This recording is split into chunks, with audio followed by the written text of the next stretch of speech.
Genesis chapter 42. When Jacob learned that there was grain in Egypt, he said to his sons, "Why do you just keep looking at each other?" He continued, "I have heard that there is grain in Egypt. Go down there and buy some for us, so that we may live and not die." Then 10 of Joseph's brothers went down to buy grain from Egypt, but Jacob did not send Benjamin, Joseph's brother, with the others because he was afraid that harm might come to him. So Israel's sons were among those who went to buy grain, for the famine was in the land of Canaan also. Now Joseph was the governor of the land, the one who sold grain to all his people. So when Joseph's brothers arrived, they bowed down to him with their faces to the ground. As soon as Joseph saw his brothers, he recognized them, but he pretended to be a stranger and spoke harshly to them. "Where do you come from?" he asked. "From the land of Canaan," they replied, "to buy food."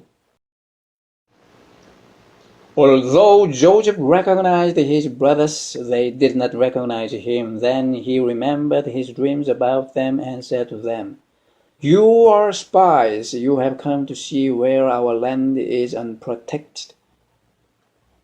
"No, my lord," they answered, "your servants have come to buy food.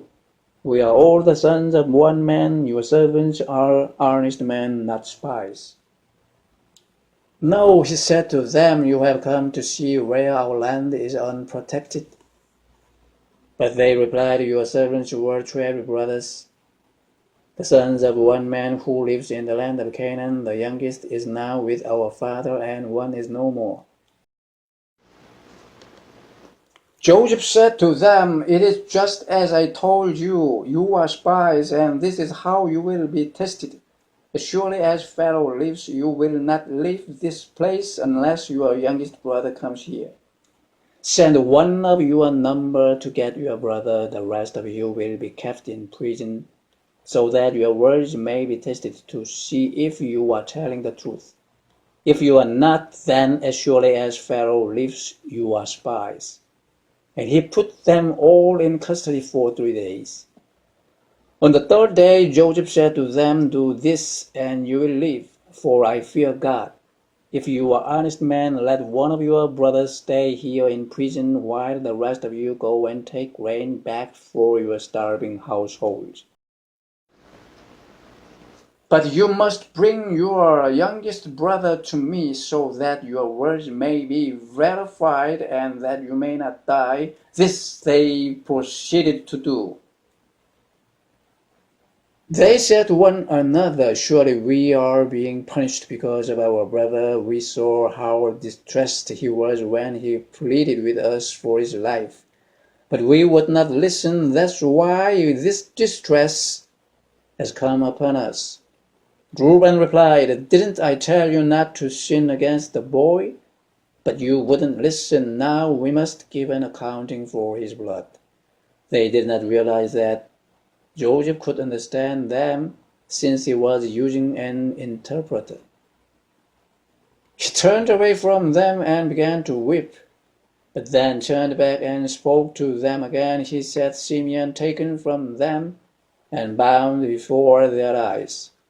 Joseph gave orders to fill their bags with grain, to put each man's silver back in his sack, and to give them provisions for their journey.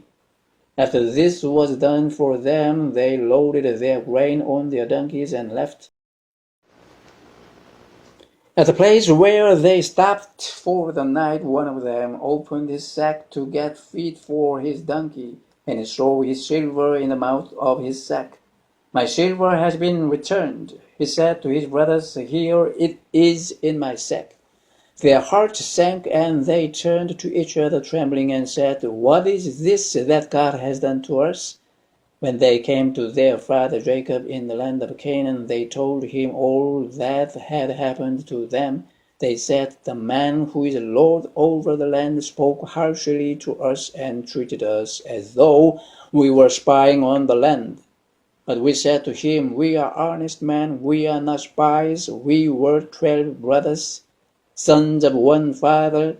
One is no more, and the youngest is now with our father in Canaan.'"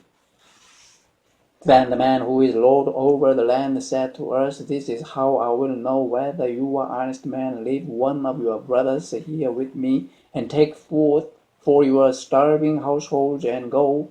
But bring your youngest brother to me, so I will know that you are not spies, but honest men. Then I will give your brother back to you, and you can trade in the land. They were emptying their sacks there. In each man's sack was his pouch of silver. When they and their father saw the money pouches, they were frightened. Their father Jacob said to them, You have deprived me of my children. Joseph is no more, and Simeon is no more, and now you want to take Benjamin. Everything is against me.